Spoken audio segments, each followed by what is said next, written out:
Nabi Muhammad?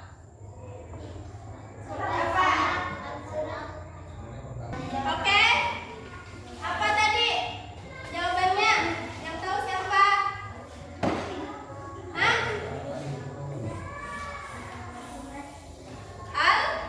Al-Alaq, surat Al-Alaq.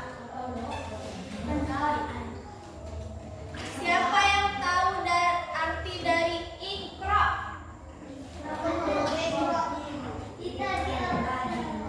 Iqra. Ada yang tahu Iqra? Artinya apa?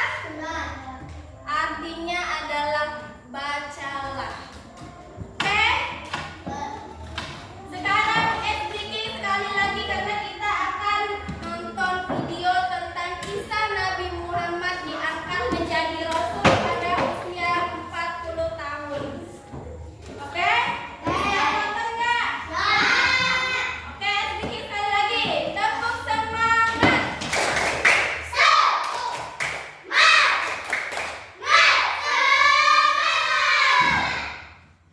Oke, sekarang silakan ditonton kisahnya ya. Diperhatikan baik-baik karena nanti akan ada diskusi berkelompok. Ya, makanya ditonton yang benar, jangan main-main, oke? Menjadi Rasul. Nabi Muhammad SAW adalah sosok yang mulia dan dicintai oleh seluruh umatnya. Menurut riwayat, penampilan Nabi begitu mempesona. Semua orang mengaguminya. Salah satu sahabat pernah bercerita bahwa Nabi memiliki postur tubuh yang indah, tinggi sedang, kulit putih kemerahan, dan wajahnya tampan. Dia sungguh pemuda yang menawan. Selain parasnya, Nabi juga terkenal akan sifatnya yang mulia, yaitu sidik, amanah, fatonah, dan tabligh. Sidik artinya orang yang jujur, amanah adalah dapat dipercaya, fatonah berarti orang yang pandai atau cerdas, dan tabligh artinya orang yang menyampaikan. Selain itu, Nabi juga teguh dalam beragama. Dia tidak menyembah berhala seperti kebanyakan kaum Quraisy. Ketika masih kecil, Nabi pernah bekerja sebagai penggembala. Saat remaja, dia mulai ikut pamannya berdagang. Nabi begitu tekun dan cerdas. Dia pun menjadi pedagang yang handal. Bukankah dia orang baru? Benar, dia sangat pandai. Dagangannya selalu laris. Saat berusia 25 tahun, Nabi menikah dengan Khadijah. Dia adalah wanita dengan akhlak mulia, sekaligus seorang pedagang besar yang sangat kaya. Dalam pernikahan ini, Nabi dikaruniai 2 orang putra dan 4 orang putri. Namun, 2 putra Nabi meninggal dunia ketika saat masih kecil. Mereka adalah Qasim dan Abdullah. Dan 4 putri Nabi adalah Zainab, Ruqayyah, Ummu Kulsum, dan Fatimah. Pada suatu hari, banjir besar melanda kota Mekah. Dampak paling parah terlihat pada Ka'bah. Bangunan yang sudah berdiri sejak masa Nabi Ismail itu mengalami kerusakan. Apa yang harus kita lakukan? Tentu saja memperbaikinya. Tapi Ka'bah adalah rumah Tuhan. Jika sembarangan menyentuhnya, kita akan celaka. Tugas menjaga Ka'bah dipegang oleh 4 kabilah besar. Dan saat ini, mereka sedang berselisih tentang apa yang akan mereka lakukan pada Ka'bah. Akhirnya, mereka sepakat untuk memperbaikinya. Namun, mereka menetapkan syariat khusus. Hanya boleh menggunakan bahan terbaik dan harta yang halal. Tolak uang hasil curi, merampok, dan zina. Akhirnya, pekerjaan pembersihan pun dimulai. 4 kabilah bertanggung jawab pada masing-masing sisi Ka'bah. Namun, mereka kembali berhenti ketika harus menghancurkan sisa bangunannya. Izinkan aku untuk mengawalinya. Kata Walid bin Mughirah. Setelah memastikan tidak ada kejadian buruk saat Ka'bah dirobohkan, pekerjaan pun dimulai kembali. Ka'bah selesai diperbaiki, keributan kembali terjadi. Masing-masing pemimpin kabilah merasa berhak untuk memindah batu Hajar Aswad dan meletakkannya kembali ke tempat semula. Jangan berselisih lagi. Bagaimana jika kita serahkan pada siapa saja yang masuk pertama kali ke masjid? Saran dari Abu Umayyah ini pun disetujui oleh semua orang. Para pemimpin berkumpul di dalam masjid dan menunggu orang yang pertama kali masuk. Dialah Nabi Muhammad. Amin. Seru salah satu pemimpin memanggil julukan Nabi. Kalau Muhammad orangnya, aku bisa percaya. Dia jujur dan dapat dipercaya. Dia pasti bersikap adil. Maka mereka pun menyampaikan persoalan yang terjadi kepada Nabi dan meminta bantuannya. Nabi Muhammad lantas meminta selembar kain. Dia mengangkat Hajar Aswad ke atas kain tersebut dan meminta keempat pemimpin kabilah untuk memegang setiap ujung kain. Mereka kemudian memindah Hajar Aswad secara bersamaan, dan yang mendapat kehormatan untuk meletakkan kembali Hajar Aswad ke dinding Ka'bah adalah Nabi Muhammad. Menurut riwayat, peristiwa ini terjadi 5 tahun sebelum masa kenabian. Pada saat pembangunan ulang itu, kaum Quraisy merubah hal-hal penting yang ditinggalkan Nabi Ibrahim dan Nabi Ismail. Mereka bahkan mengukir gambar-gambar pada dinding dan menambahkan patung berhala di sekitarnya. Sesungguhnya, Nabi tidak setuju dengan mereka. Namun, Nabi memilih diam demi kepentingan masyarakat. Semakin hari, Nabi merasa hatinya tidak tenang. Nabi membenci semua hal yang dilakukan kaumnya. Curang dalam berdagang, berjudi, mabuk, menganiaya, hingga membunuh. Dan dosa paling besar adalah menyembah berhala. Nabi jadi sering menyendiri untuk memikirkan segala hal yang terjadi di dunia ini. Hingga suatu hari, Nabi memutuskan untuk menyendiri di Gua Hiro. Nabi berkata kepada istrinya bahwa dia akan pergi untuk sementara waktu, dan Khadijah mendukungnya. Lakukanlah apa yang ingin engkau lakukan. Aku akan menyiapkan segala yang engkau butuhkan. Demikianlah Khadijah menyiapkan makanan, minuman, serta baju untuk Nabi. Kemudian Nabi pun pergi ke Gua Hiro sendirian. Ketika Nabi berusia 40 tahun, Allah mengutus malaikat Jibril untuk menyampaikan wahyu yang pertama. Pada saat itu, Nabi sedang menyendiri di Gua Hiro. Sosok yang tiba-tiba muncul di hadapannya membuat Nabi terkejut. Bacalah. Aku tidak mampu membaca.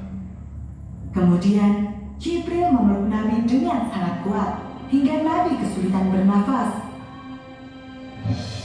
Malaikat Jibril mengulang perintah hingga 3 kali, dan Nabi selalu mengatakan jawaban yang sama. Kemudian, Jibril berkata, Bacalah dengan menyebut nama Tuhanku yang menciptakan.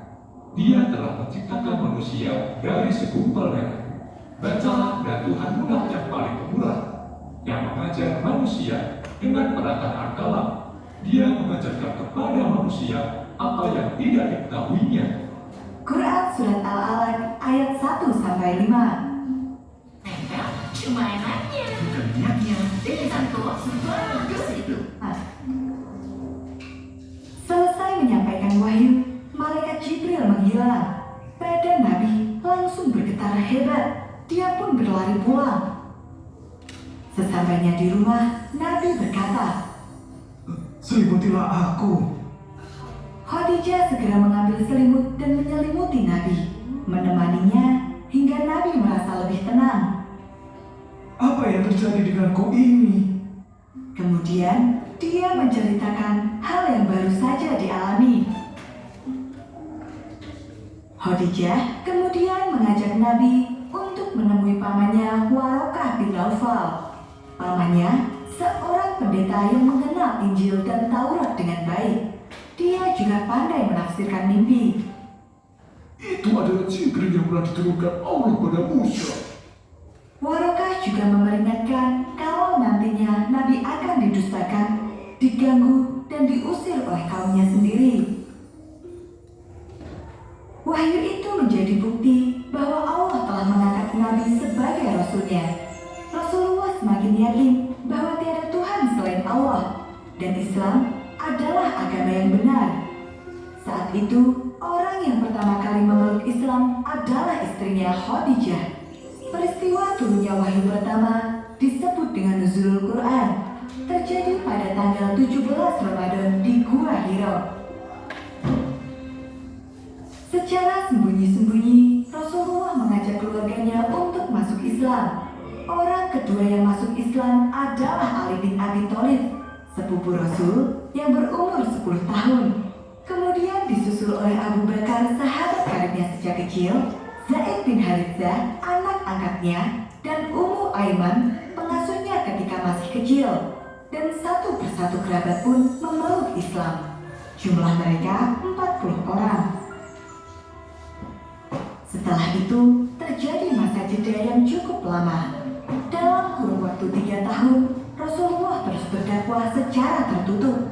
Rasul selalu berdoa dan menunggu datangnya petunjuk dari Allah tentang apa yang harus dilakukan selanjutnya. Lalu, wahyu berikutnya pun turun. Surat Al-Hijr ayat 94, yang isinya adalah perintah untuk berdakwah secara terbuka. Rasulullah mengajak keluarga besarnya untuk beriman kepada Allah dan percaya bahwa dirinya adalah utusan Allah. Namun, mereka menolak dan meminta agar Rasul menghentikan dakwahnya itu. Orang yang paling menentang adalah Abu Lahab, paman Nabi sendiri, dan istrinya Ummu Jamil. Mereka khawatir kabar ini akan menjatuhkan kedudukan mereka di mata kaum Quraisy. Apa yang membuat Muhammad berubah seperti itu? Dia selama ini terkenal dengan orang jujur. Dia tidak mungkin berdusta. Aku yakin dia terkena sihir. Begitulah, mereka yang tidak setuju dengan ajaran Rasul beranggapan bahwa dia terkena ilmu sihir. Demi kebaikan keluarga kita, Muhammad harus dihentikan.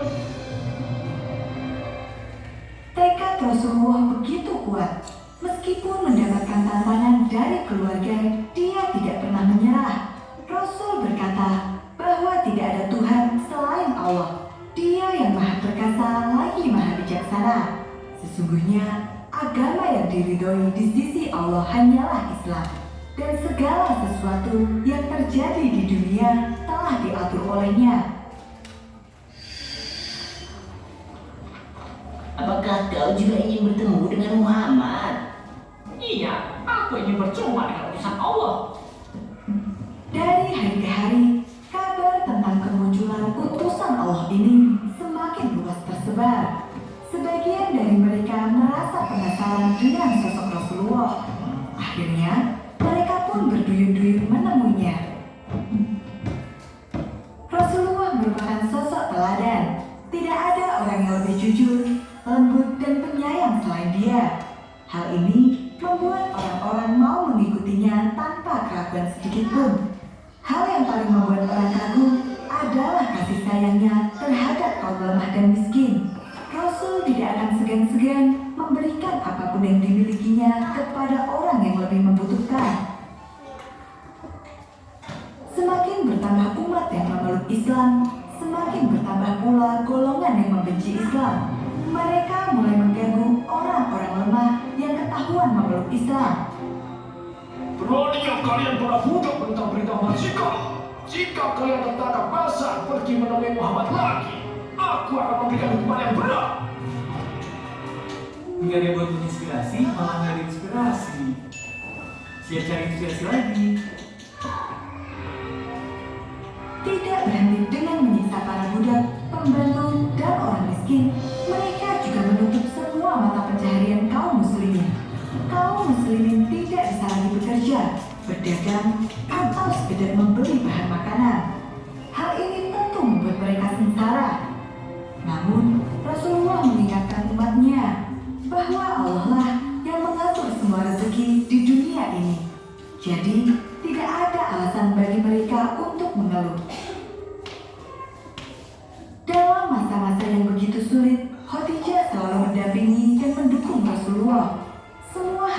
keluarganya digunakan untuk menegakkan agama Islam. Selama bertahun-tahun, kaum muslimin terus mendapatkan perlakuan yang kejam. Meski begitu, Rasul selalu mengingatkan bahwa Islam adalah agama yang penuh kasih sayang, dan Rasul tidak pernah berhenti untuk terus berdakwah.